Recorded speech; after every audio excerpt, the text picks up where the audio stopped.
আল্লাহ রাব্বুল আলামিন বলেন ইন্না নাহনু নাযালনা যিকরা ওয়া ইন্না লাহু লাহাফিজুন।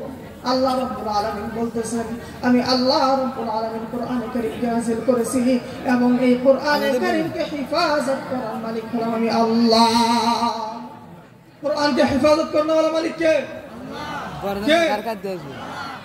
আল্লাহ। আমার বন্ধুগণ, আমার ভাইরা, এই দুনিয়া সৃষ্টির পর থেকে কোরআনে কারীম নাযিল হওয়ার পর থেকে রে বন্ধু, এই পবিত্র কোরআনটাকে নষ্ট করার জন্য, এই কোরআনটাকে বানচাল করার জন্য, তাওরাত জাবুর ইনজিলের মতো এই কোরআনটাকে ঘুম করার জন্য যুগে যুগে অনেক মানুষ চেষ্টা করেছে, আজকেও চেষ্টা করতেছে, আর কিয়ামত পর্যন্ত চেষ্টা করবে, কিন্তু আল্লাহর কালামের কেউ কোনো ক্ষতি করতে পারবে না।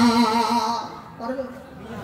আমার বন্ধুগণ, আমাদের আসামের জমিনের মধ্যে একজন বিশেষ, আমার আসামের জমিনের মধ্যে একজন বিশেষ 2 দিন পরে পরে কোরআন সম্পর্কে কথা বলে কি বলে না? আপনারা চিনেন কি চিনেন না? নাম কি বলেন? আর বন্ধুগণ, এই দুনিয়ার মধ্যে ফেরাউন পারে নাই, এই দুনিয়ার মধ্যে আবু জাহেল পারে নাই, আবু লাহাব উতবা শাইবা পারে নাই। আমার বন্ধুগণ, আজকে যে শয়তানগুলো কোরআনের বিরুদ্ধে কথা বলে, খোদার কসম খেয়ে বললাম কোরআনের তারা কোনো একটা ক্ষতি করতে পারবে না। বলুন সুবহানাল্লাহ। আমি বলতেছি যদি আগুন লেগে যায় পুড়ে যায়, যদি আগুন লেগে যায় পুড়ে যায়, পৃথিবীর সব বইয়ের দোকান বিশ্ব থেকে হারাবে না পবিত্র কোরআন। বলুন সুবহানাল্লাহ। আমার বন্ধুগণ, কোরআন কেমনে শেষ করবে? আগুন দিয়ে।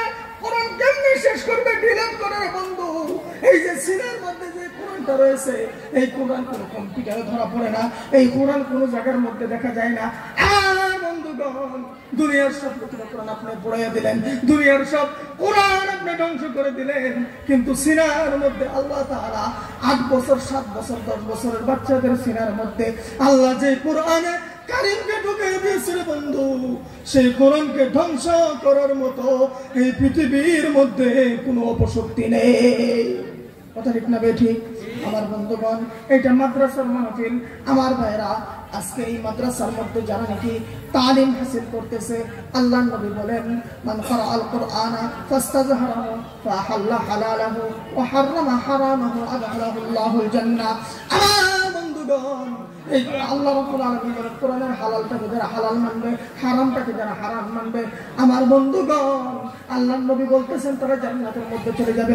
শুধু তারাই জান্নাতে যাবে না, আমার বন্ধুগণ, তারা সুপারিশ করে 10 জন মানুষকে জান্নাতের মধ্যে নিয়ে যাবে। কোন কোন 10 জন ব্যক্তি? এমন 10 জন ব্যক্তি যাদের উপর জাহান্নাম ওয়াজিব হয়ে গেছে, এমন 10 জন ব্যক্তিকে সুপারিশ করে জান্নাতের মধ্যে নিয়ে যাবে।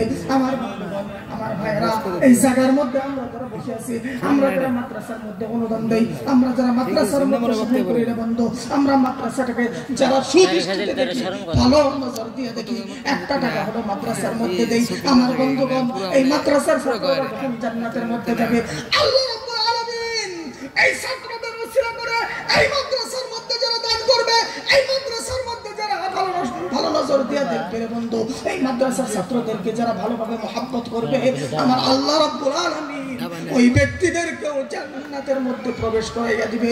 চিল্লায় বলা যাবে কি সুবহানাল্লাহ।